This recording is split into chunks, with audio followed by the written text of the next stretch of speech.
শোন ভাই, আপনার আজকে পিঙ্ক কালার কাঁঠাল খাওয়াবো। কাঁঠাল খাওয়াবেন? আচ্ছা দাঁড়ান, তাহলে 1 মিনিট একটু দাঁড়ান ভাই। কি করতেন?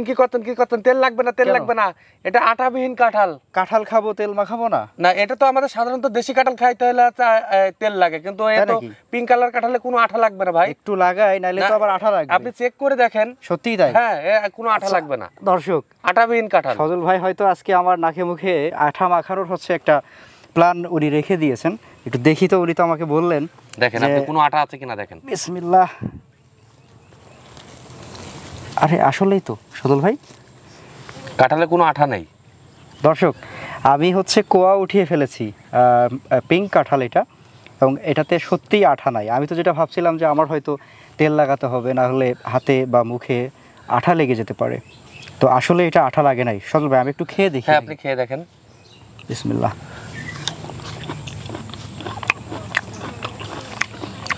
মাশাআল্লাহ,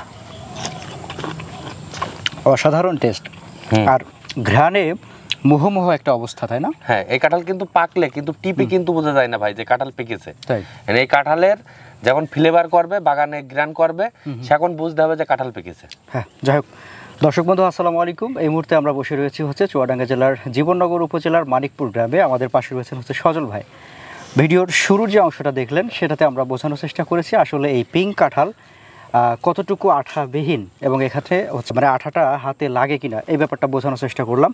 আর আমার হাতে প্লাস এই প্লেটে প্লাস এইখানে যে আস্ত কাঁঠালটা আমরা কাটার চেষ্টা করেছি, সব জায়গাতে যদি আপনারা খেয়াল করেন, কোথাও বিন্দু পরিমাণ আঠা আপনারা পাবেন না। না, আঠা নাই। আরও একটা মজার ব্যাপার, সেটা এই যে কাঁঠাল গাছের যখন আমরা এই বোটা থেকে কাঁঠাল অপসারণ করি বা কাটি, এই সময়ও আঠা লাগে। সেই আঠাটাও কিন্তু নাই, এই যে দেখতে পাচ্ছেন হয়তো আপনারা খেয়াল করে। তো যাই হোক, যারা প্রথমবারের মতো পিঙ্ক কাঁঠাল দেখছেন, অর্থাৎ পিঙ্ক রঙের কাঁঠাল দেখছেন, তাদের কাছে একটু আশ্চর্যজনক মনে হতে পারে। আর বাস্তবে আমরা আপনাদের গত যে 2টা পর্ব দেখিয়েছি, সেখানে আমরা বলেছি বারবার যে আসলে এটা পিঙ্ক কাঁঠাল। আদৌ এটা পিঙ্ক কিনা সেটা আজকে আমরা প্রমাণস্বরূপ দেখিয়ে দিতে পারছি, নিজেরা মাশাআল্লাহ খেতে পারছি। সজল ভাই, পিঙ্ক কালারের কতগুলা জাত রয়েছে আপনার এখানে? টোটাল আমার কাঁঠাল গাছ আছে 120টা আছে। এখানে পিঙ্ক কাঁঠালের বড় 10টা গাছ আছে। আর যেটা 12 মাসে ভিয়েতনামি সবুজ কাঁঠাল, ওটা তো আপনাদের ভিডিও করার পরে সারা বাংলাদেশ থেকে প্রচুর লোক এসেছে আমাদের। ওই যে 1 বছর গাছ থেকে কাঁঠাল ধরে, ওই কাঁঠাল গাছ আছে। আর লাল কাঁঠাল, লালটা আপনার সিজনের সময় হয়, আর এই পিঙ্কটা এটা দুবার হয়। জি। আচ্ছা, এই তো আমরা এখন শ্রাবণের মাঝামাঝি সময় বোধহয়। জি, এখন কিন্তু আমাদের দেশি কাঁঠাল অলরেডি কিন্তু মার্কেটে শেষ। হ্যাঁ, এখন আমরা খেতে পারছি। বাকি এই যে গাছা আছে, এগুলো কিন্তু এখনো 15 দিন পরে পাকবে। আচ্ছা, আমরা আপনি যেটা বললেন যে 2বার খেতে পারবো, হ্যাঁ, বাকি আরেকবার কখন খেতে পারবো? বাকি ওইটা আপনার ফেব্রুয়ারি মার্চে গিয়ে। ফেব্রুয়ারি মার্চে, মানে শীতের প্রায় শেষের দিকে। হ্যাঁ দর্শক, এমনিতেই তো আসলে পিঙ্ক কাঁঠাল, সে কারণে একটা আলাদা কদর থাকবে। আর যদি অফ সিজনে হয়, সেটা তো আসলে একেবারে 16 কলা পূর্ণ হয়ে যাবে, তাই না? এই যে পিঙ্ক কালারের কাঁঠাল, আপনি এই বাস্তবে আপনার বাগানে হওয়ার আগে কখনো দেখছেন কিনা কাঁঠালটা? হ্যাঁ, আমি যখন আপনার ভিয়েতনাম গেছি, আপনার সেখানে দেখেছি যে এরকম কাঁঠাল লাল হয়। সেখান থেকেই আমার আপনার এই আগ্রহ ইচ্ছা হয়েছে যে আমি আমার বাংলাদেশে এই কাঁঠালের জাত সংগ্রহ করে আমি একটা বাগান করব। তা সেখান থেকে আমি ওই ভিয়েতনামিতে আপনার এই কাঁঠাল দেখে অনেকেই মানুষের সাথে বলেছি, কেউ বিশ্বাস করেন যে লাল কাঁঠাল পিঙ্ক কালার কাঁঠাল। তা এখন আমার বাংলাদেশে আমার বাগানে এখন আপনারা সরজমিনে ভিজিট করতে আসলে আপনারা দেখতে পারবেন পিঙ্ক কাঁঠাল, লাল কাঁঠাল, 12 মাসি সবুজ কাঁঠাল। হ্যাঁ দর্শক, সজল ভাই যেটা বললেন আমি তার সাথেই সংযুক্ত করতে চাইবো যে আমরাও যখন গত 2টা পর্বে আপনাদেরকে বলেছি যে ওনার কালেকশনে পিঙ্ক কাঁঠাল রয়েছে, লাল কাঁঠাল রয়েছে, আপনারাও অনেক মন্তব্য করেছেন, আমরা দেখেছি। বাট এইটা আমার জানা মতে হতে পারে এটা প্রথমবার যে বাংলাদেশের মাটিতে বসে একদম গাছ থেকে পেড়ে গাছ পাকা সর্বপ্রথম পিঙ্ক কাঁঠাল বাগান আমার, লাল কাঁঠাল বাগান আমার, 12 মাসি সবুজ কাঁঠালও আমার। এবং সেটা আমরা খেয়েও দেখাচ্ছি, এটাই প্রথমবার যে কোনো কাঁঠাল গাছের নিচে বসে। হ্যাঁ, এভাবে হয়তো আপনারা বিদেশের কোনো ভিডিও দেখতে পারেন, বাট বাংলাদেশে এটা প্রথমবার। আমি মনে করি আমার দেখা মতে, আমার জানা মতে এটাই প্রথমবার যে গাছের নিচে বসে গাছ থেকে গাছ পাকা কাঁঠাল নিয়ে আমরা এখানে ভেঙে খাইতে পারছি। এবং মাশাআল্লাহ, এটা যে ঘ্রাণ, সেটা আপনারা বুঝতে পারবেন, কারণ আমরা এটা শ্যুট করার সময় অনেক দর্শক ভাইদের পেয়েছি যারা কিনা এখানে হচ্ছে দর্শনার্থী রেগুলার যারা আসেন আর কি বিভিন্ন জায়গা থেকে, ওনারাও ছুটে আসছেন যে এখন পাকা কাঁঠালের ঘ্রাণ আসছে কোত্থেকে। হ্যাঁ সজল ভাই, আপনার এই গাছগুলোর বয়স কতদিন? আমার এই গাছগুলো 2017 সালে লাগানো, এই 6 বছর 6.5 বছর বয়স। আচ্ছা, তো মোটামুটি গাছ লাগানোর কতদিন পরে বা কত মাস পরে আমরা প্রথম ফলন পাবো? যেটা হচ্ছে আপনার ভিয়েতনামি সবুজ কাঁঠাল আছে, ওইগুলো আমরা রেজাল্ট পেয়েছি 6 মাস 8 মাসের মধ্যেই কাঁঠাল পাইছি। আর যেটা লাল পিঙ্ক, এগুলো আপনার 2 বছর থেকে রেজাল্ট আসবে। 2 বছর থেকে। আচ্ছা, এখন যদি আপনার 1 বিঘা কেউ এটা চাষ করতে চায়, 1 বিঘার জন্য কতগুলা চারা প্রয়োজন পড়বে? 1 বিঘাতে যদি আপনি 12 ফিট অন্তর অন্তর দেন 100 পিস দেওয়া যাবে, আর যদি 15 ফিট অন্তর অন্তর দেন খালি 80টা দেওয়া যাবে। কিন্তু এগুলো হাইব্রিড ভ্যারাইটি, এগুলোর গাছ একটু কম বাড়ে, সেজন্য আমরা সাধারণত হচ্ছে 12 ফিট অন্তর অন্তর লাগাই।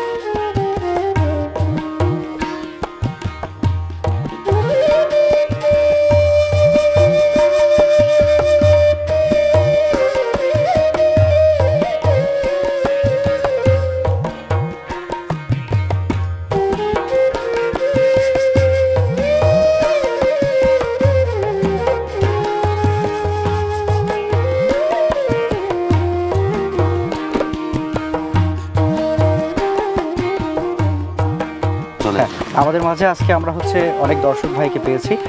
প্রথমে সবাই একটু নেন ভাই, প্লিজ ভাই, কাঁঠাল নেন সবাই, আপনিও নেন একটু সবাই একটু খাই আমরা, হ্যাঁ খেয়ে তারপর হচ্ছে স্বাদ বলার চেষ্টা করি। শুরু করেন সবাই একটু। আর দর্শকদের বলি, দর্শক আমরা এই মুহূর্তে বসে রয়েছি, আমি যেটা বললাম যে চুয়াডাঙ্গা জেলার জীবননগর উপজেলার মানিকপুর গ্রামে সজল আহমেদের কৃষি প্রজেক্টে বসে আমরা 12 মাসি বা 2 বার যেটা ফলে, 2 বার ফলে যে পিঙ্ক কাঁঠালটা ওইটা খাচ্ছি। আচ্ছা ভাই, এক এক করে একটু কেমন লাগলো বলেন? কাঁঠালটা খুব সুন্দর স্বাদ এবং কালারটাও ভিন্ন, এর কোনো আঠা নাই। আচ্ছা আচ্ছা, এই যে কালারটা, এরকমের কালারের কাঁঠাল কখনো খেয়েছেন? দেখেন, খাওয়া তো দূরের কথা, দেখিনি। আচ্ছা আচ্ছা, এই ফার্স্ট। ভাই এই কাঁঠাল কোনো সময় খাই না, এই প্রথম দেখলাম যে লাল কাঁঠাল, কাঁঠালে কোনো আঠা নাই, খুব সুন্দর মিষ্টি। আচ্ছা আচ্ছা, আপনি খুব সুন্দর কাঁঠাল ভাই। এই কাঁঠালটার কালার তো প্রথম দেখছি, এই প্রথম খাচ্ছি। আচ্ছা, এর আগে কোনোদিন দেখিনি।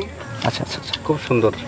আপনাদের যদি হাতে আঠা লাগে তার জন্য কিন্তু আমাদের তেল আছে, প্রয়োজন পড়বে কিনা? না না, তেল লাগবে কিনা? কোনো ভাই বলেন। নতুন একটা কাঁঠাল, পিঙ্ক কালার কাঁঠাল, খুব সুস্বাদু এবং আটাবিহীন কাঁঠাল। আচ্ছা, খেতে খুব সুস্বাদু। হ্যাঁ হ্যাঁ, এর ঘ্রাণ কি আপনারা যখন ঘুরতেছিলেন ঘ্রাণ পাচ্ছিলেন? অনেক দূর থেকে ঘ্রাণ পাচ্ছিলাম। তো যাই হোক, আমাদের কি আমরা সর্বশেষ এটা বলতে পারি যে এটা ভালো একটা জাত? অবশ্যই, নিঃসন্দেহে। নিঃসন্দেহে।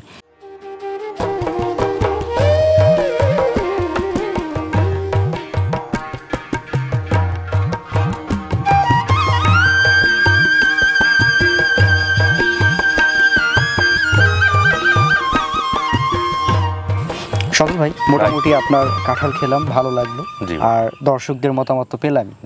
এখন আপনি ব্যক্তিগতভাবে কি বলেন, এটার বাণিজ্যিক সম্ভাবনা কেমন দেখছেন?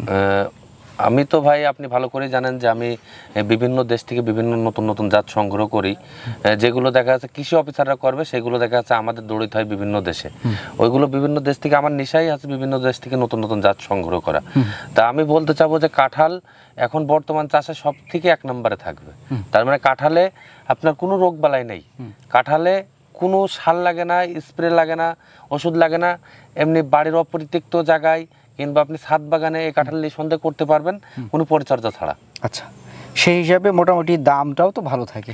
হ্যাঁ, অফ টাইমে আমরা একটা কাঁঠাল, এই পিঙ্ক কালারের কাঁঠাল মানে অনলাইনে হচ্ছে আমরা 1000 টাকা 900 টাকা পিস বিক্রি করেছি। আচ্ছা, যদি অফলাইনে বাজারে বিক্রি করা হয় সেক্ষেত্রে? অফলাইনে যখন এটা অ্যাভেলেবেল হবে, তখন আপনার এই কাঁঠালের কালার দেখেই মানুষ হচ্ছে কেনবে, আর এর তো যা ফ্লেভার আর যে স্বাদ, এমনি মানুষ এই কাঁঠাল যে একবার খাবে সে বারবার কিনবে, সে টাকার চিন্তা করবে না।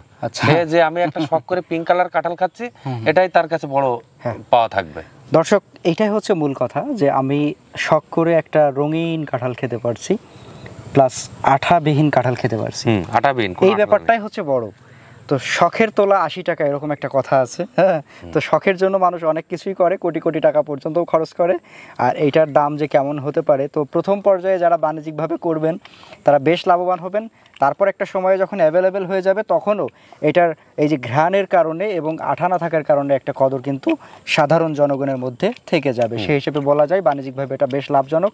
এবং সজল ভাইয়ের তো এরকমের একটা গাছ না, অনেকগুলা গাছ রয়েছে, পুরো বাগান রয়েছে, চাইলে আপনারা এসে ভিজিট করে দেখে শুনে বুঝে বাণিজ্যিক চাষাবাদ করতে চাইলে করতে পারেন। আর যদি বাণিজ্যিক চাষাবাদ নাও করেন, তবে আমি আপনাদের ব্যক্তিগতভাবে যেটা বলবো সেটা হচ্ছে আপনাদের যেটা পতিত জমি আছে যেখানে, সেখানে 2, 4, 5টা লাগিয়ে রাখতে পারেন।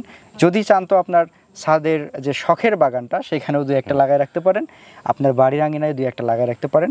আপনার বাড়ির বাচ্চারা যখন এরকম রঙিন কাঁঠাল দেখবে তারা খুব খুশি হবে, জি। তাই না? এর জন্য দোয়া করবেন। সজল ভাই ভালো থাকবেন। আপনিও ভালো থাকবেন ভাই। আসসালামু আলাইকুম। ওয়ালাইকুম আসসালাম।